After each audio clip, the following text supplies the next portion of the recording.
we remind the people that it must be done before the day of Eid. So, we don't accept it on the day of Eid. The second thing the Shaykh mentions is al-ightisal lil-Eid, to have a bath on the day of Eid. And Ali radiallahu anhu, he was asked, is it possible to have a bath every day? And he said yes. He said, however, the obligatory ghusl. Of course, there's some ikhtilaf regarding whether these ghusl, they're wajib or sunnah. However, Ali radiallahu anhu, he said, al-ghusl alladhi huwa al-ghusl, meaning the obligatory ghusl, قال يوم الجمعة. So he said on the day of Jumu'ah, it's an obligation to take a ghusl. وَيَوْمَ عَرَفَةً, for the one going on Hajj, it's not an obligation, but it's something recommended on the day of Arafah. يوم النحر, which is the day of sacrifice, which is the day of Eid, the 10th day of Dhul Hijjah. وَيَوْمَ الفطر, which is the first day of which month? Shawwal. Okay, first day of Shawwal. So the ghusl for the day of Eid, at the very least we can say it's a sunnah, or it's a recommended practice, and maybe even an obligation. So because it's a large gathering, we should try to be clean when we go to this gathering. The third point the Shaykh mentions is lubsu ahsani thiyab, to wear your best clothes. When we were young, we always had to have new clothes on the day of Eid. A lot of financial pressure, you need to buy new clothes, but the clothes, they don't need to be new. They can, they're supposed to be your best clothes.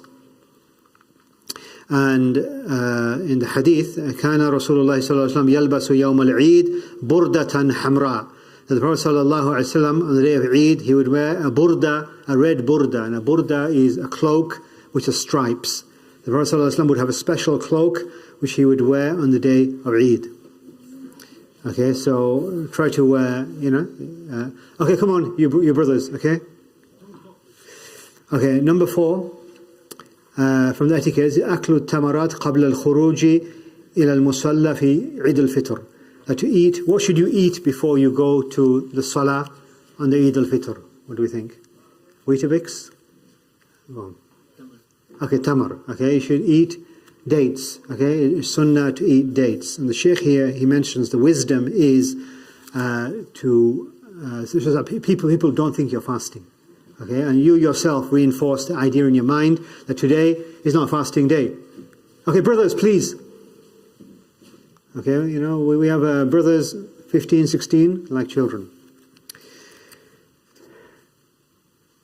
Okay, so the wisdom is that you affirm to yourself that you are not fasting today, because it'll be the daytime.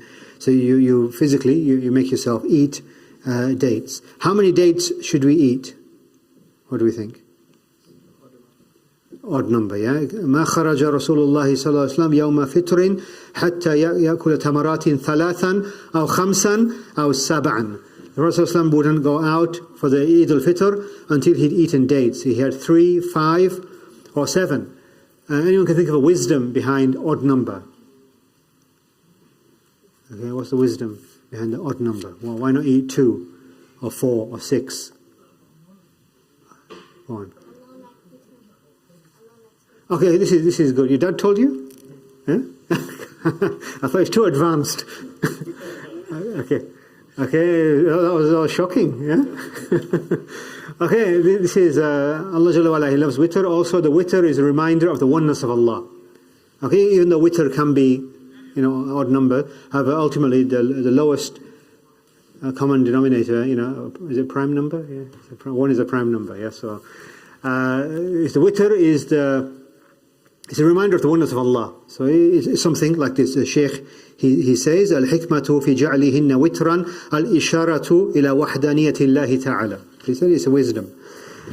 So this is the fourth etiquette. The fifth etiquette doesn't really concern us. This is to do with Eid al-Fitr, is that you shouldn't eat until when? This is Eid al-Fitr. You shouldn't eat until... Okay, Eid al-Adha. Eid al-Fitr you eat the dates.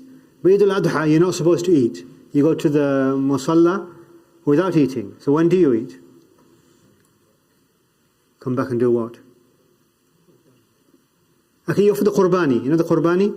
for the qurbani is sunnah that you eat, the first thing you eat is from the meat of your qurbani. Okay, so it's a sunnah. You can eat, but it's a sunnah.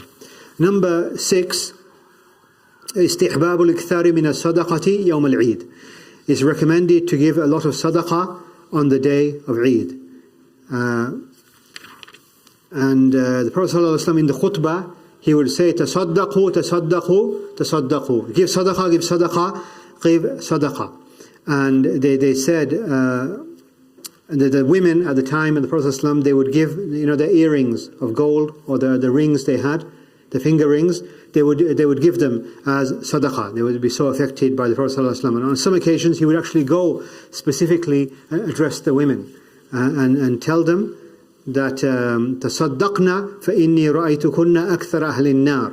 He said to the women, this is now going into a controversial area. Okay, I saw that most of the people in the hellfire, they were women. So there were more women than men in the hellfire. Anyway, I won't speak about that too much, but the point being that he encouraged them to give a lot of sadaqah. In the same hadith actually, Zainab, the wife of Abdullah ibn Masood radiyallahu anhum ajma'in, she asked the Prophet ﷺ that Abdullah ibn Masood, he wants my sadaqah. Can I give my husband sadaqah? And he wants a sadaqah for his son as well. And the Prophet ﷺ said yes. So it's permissible for a wife to give the husband sadaqah. But is it permissible for a husband to give his sadaqah to his wife? No. Okay, what's the reason for this? Yeah, because he's responsible for his wife anyway. This is one obligation, and the zakat is a different obligation. So a man, if he has wealth, he shouldn't be giving zakat to his wife. He should be spending on his wife as a matter of course. As for the woman, she's not responsible to maintain her husband, but if her husband was poor, then she would be permitted to give the zakat to her husband. So Zainab, she was told by the Prophet ﷺ that yes, you can give sadaqah to your husband, Ibn Mas'ud, and to his son. This is also evidence you can give zakat to a relative. Give zakat to a relative, because zakat to a relative is not only giving sadaqah, it's also sila. It's also strengthening the ties of the womb. The 7th point regarding Eid, الذهاب إلى مصلى العيد من طريق والرجوع من آخر. That to go to the musalla, to the place of prayer, using one route, and to come back using another route. Everyone heard of this before? Okay, what is a possible wisdom? We don't need to look for wisdom in everything. In fact, it's probably not a good idea because, but I'm just mentioning it because some of the mashayikh, they do comment on these things. What's the possible wisdom? Yeah, my mom, this is one, more salam. Also the Muslims, they appear very powerful. Okay, we're everywhere. We're everywhere anyway in Bradford, but we're even more powerful than normal. Okay? There'll be in the TNA, more Muslims spotted in Bradford. Okay. كان النبي صلى الله عليه وسلم إذا كان يوم عيد خالف الطريق. Now on the day of Eid, he would take a different route. So we should try to do this. If you come along Manningham Lane, then maybe, I don't know, go along, Canal Road. For me, I live in Shipley, so this is what we do. Etiquette number 8. الذهاب إلى مصلى العيد ماشيا. To go to Eid walking. Did anybody walk to Eid? The sheikh over there, he takes a bike.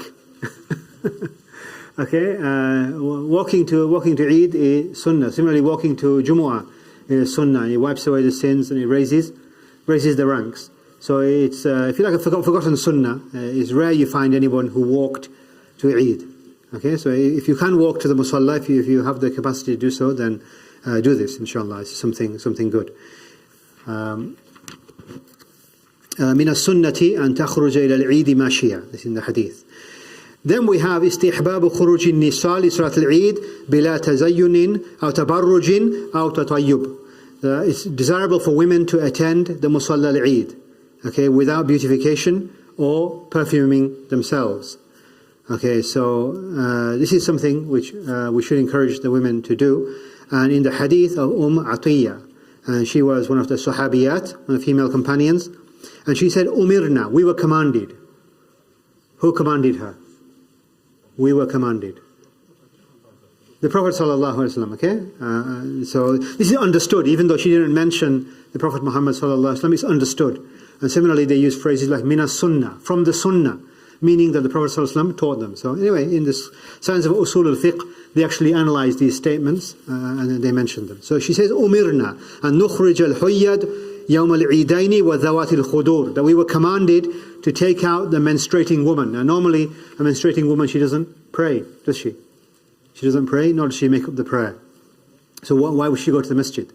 However, they were commanded to take them out of their homes, and also Zawat al-Khudur. Zawat al-Khudur is that in the olden days, the women who were of a marrying age, they would be kept at home and they would be kept in somewhere secluded, such that people, they didn't look at their daughters and want to marry them. They kind of saved their daughters. So even these women who were very shy and very secluded, even they would come out. And the Prophet ﷺ mentioned what the reason for this was. Does anyone know what he mentioned? What was the reason for bringing out the menstruating women when they don't pray, and also the virgin brides?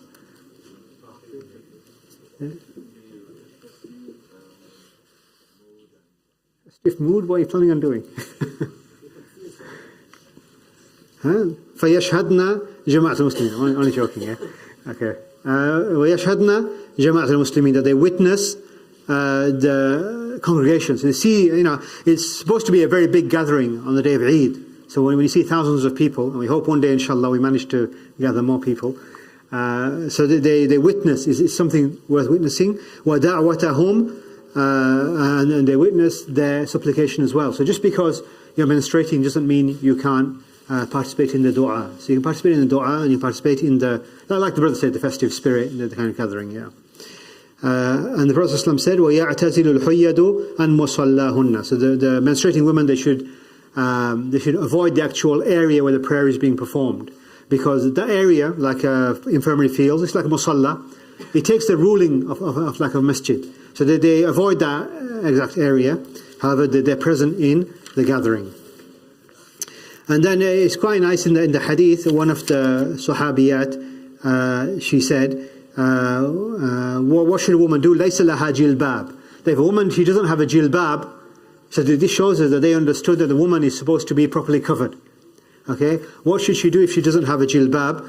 And the Prophet ﷺ said, لِتُلْبِسْهَا صَاحِبَتُهَا مِنْ جِلْبَابِهَا, that her companion or her friend or someone she knows should lend her a jilbab or give her a jilbab. So this shows the cooperation between the companions, even the female companions. That it was one community, and you're supposed to help one another. That's the whole idea. So if you don't have the jilbab, appropriate clothes to cover yourself, then you should do this. Okay, what time is iftar? 51. Okay, I think inshallah I've said enough. The final thing is greeting one another on the Eid.